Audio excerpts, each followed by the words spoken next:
வணக்கம் மக்களே, welcome to our channel Salomi Samayal. இன்றைக்கி நம்ம பார்க்க போகிறது பாறை மீன் வச்சு கட்லெட் செய்ய போகிறோம். வாங்க எப்படி செய்யலான்னு பார்க்கலாம். அதுக்கு மீனை வச்சுட்டு தேவையான அளவு முழுங்குற அளவுக்கு தண்ணி ஊற்றிட்டு ஒரு 10 நிமிஷம் வேக வச்சா போதும். இது கூட கொஞ்சம் உப்பு போட்டுக்கலாம். உப்பு போட்டு மூடி வச்சு 10 நிமிஷம் வேகட்டும்.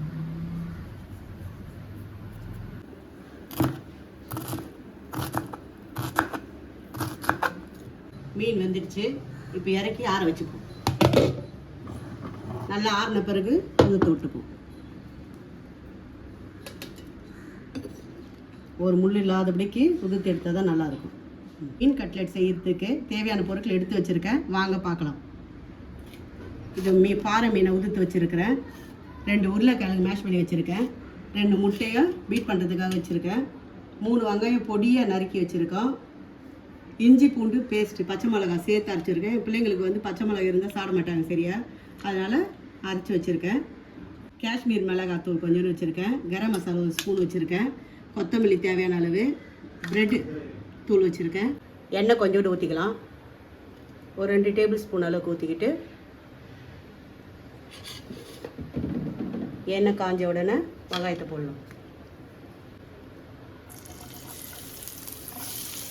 ரொம்ப நேரம் வெங்காயம் வதங்க வேணாம், கொஞ்சோண்டு வதங்கினா போதும்.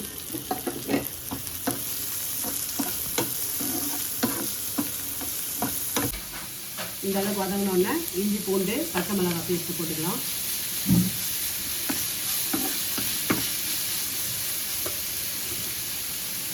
இதுலேயே கரம் மசாலா தூள் போட்டுக்கலாம். காரத்துக்கு எடுத்து கொஞ்சம் போட்டுக்கலாம். உப்பு தேவையான அளவு போட்டுக்கலாம்.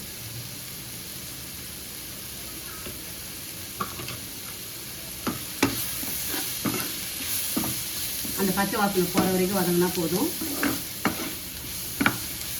தண்ணியெலாம் ஊற்றக்கூடாது. நல்லா இதில் இருக்க வெங்காயத்தில் இருக்க தண்ணியை நல்லா சுண்டுற வரைக்கும் வதக்கிட்டு எடுத்துடணும். வதக்கி வச்ச அவ்வளோதான்.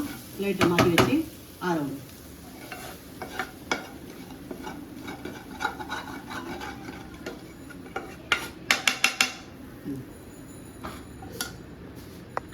இது எல்லாத்தையும் ஒரு பவுலில் போட்டு நம்ம மிக்ஸ் பண்ணிக்கலாம்.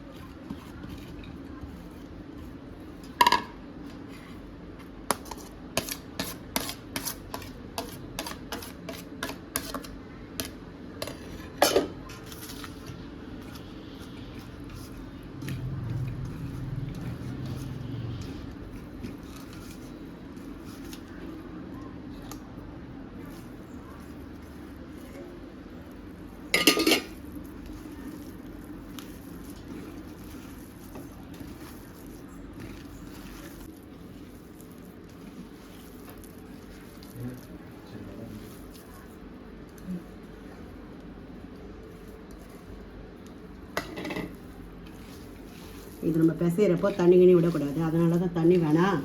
நல்லா பிடிக்கிறப்போ கட்லெட்டு டைட்டாக வரும். தண்ணி கிணி ஊற்றினா ஒரு மாதிரி ஆகிடும். அதுக்காக தான் தண்ணி ஊற்ற வேணான்னு சொன்னது. நல்லா மேஷ் பண்ணதுக்கப்புறம் உண்டை பிடிச்சிக்கலாம். தேவையான அளவு எடுத்து இந்த அளவுக்கு இருக்கணும் பாருங்கள். அதுக்கு தான் தண்ணி ஊற்றக்கூடாதுன்னுது. பிடிக்கவும் நல்ல வாட்டமாக இருக்கும். லைட்டாக அழுத்தணும். வடை போல் ரொம்ப தட்டாமல் ஒரு சைஸுக்கு.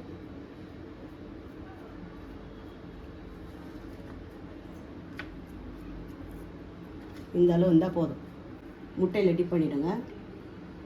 பண்ணிவிட்டு ப்ரெட்டில் போட்டு எல்லா பக்கம் படுற மாதிரி எடுத்துக்கோங்க. இதில் பண்ணுறப்ப நல்லா மொறுமொறுன்னு இருக்கும். நல்ல டேஸ்ட்டாகவும் இருக்கும். இந்த அளவுக்கு எல்லாத்தையும் பண்ணி வச்சிடணும். Meanwhile,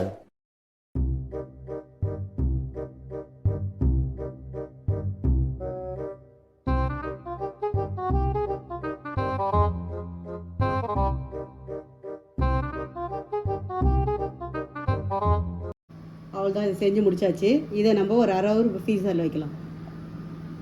a few moments later. சட்டி காஞ்சிடுச்சு. எண்ணெய் ஊற்றிப்போம். எண்ணெய் காஞ்சிடுச்சு. இப்போ லோ ஃப்ளேமில் வச்சுட்டு பொரிச்சு எடுத்துக்கலாம். ஹை ஃப்ளேமில் வச்சாக்கா ரொம்ப இதுவாகிடும். பொறுமையாக தான் வேகணும்.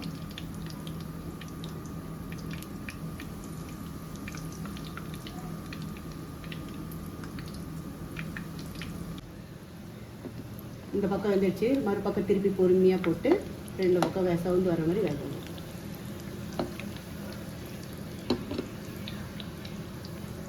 லோ ஃப்ளேமில் வச்சு வருங்க, அப்போ தான் நல்லா 4 பக்கம் வேகும்.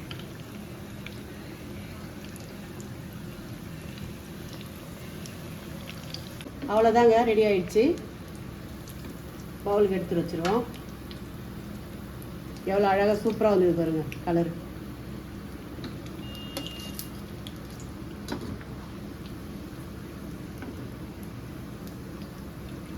இதுக்கு மயோனஸும் சாஸும் எது வேணாலும் வச்சு சாப்பிட்லாம். எப்படி இது பாருங்கள், பாருங்கள் அழகாக வந்திருக்குது. மீன் சாப்பிடாத குழந்தைங்களுக்கு கூட ஈவினிங் இதுவாக ஸ்நாக்ஸை இது செஞ்சு கொடுத்தீங்கன்னா பாருங்கள் உள்ளே சூப்பராக வந்து இது அழகாக சாப்பிடுவாங்க. அவங்களுக்கு பிடிச்ச மாதிரி டொமேட்டோ சாஸும் எந்த சாஸும் வச்சு கொடுத்தாலும் நல்லாயிருக்கும். எங்களுக்காக ஆதரவு கொடுங்க, இந்த சேனலுக்காக சப்ஸ்கிரைப் பண்ணுங்கள்.